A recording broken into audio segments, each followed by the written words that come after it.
This is the Realme GT5 Pro, the freshest addition to the flagship smartphone lineup from Realme. Starting with the unboxing experience, we're greeted with a compact paper box proudly declaring "Dare to go beyond." Inside, we find the essentials: a normal phone case with the Realme logo on it, a SIM ejector tool, and the obligatory user manual that, let's face it, probably won't see much action. Moving to the star of the show,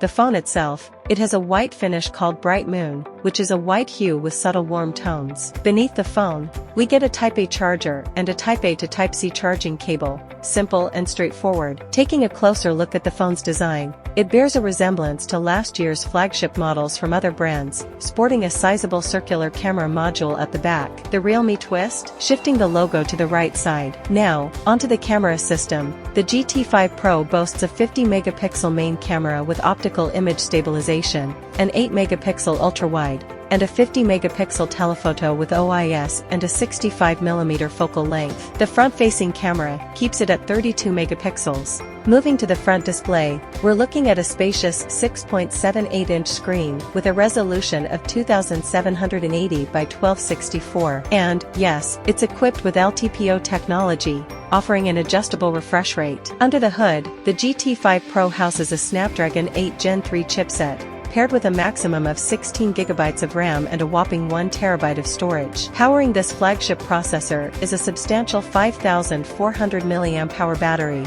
supporting 100-watt wired fast charging. And that sums up the Realme GT5 Pro unboxing experience. If you like this video, don't forget to give us a thumbs up. What do you think of this phone? Let me know in the comments down below. For tech and gadgets, we got you covered, and I'll see you next time.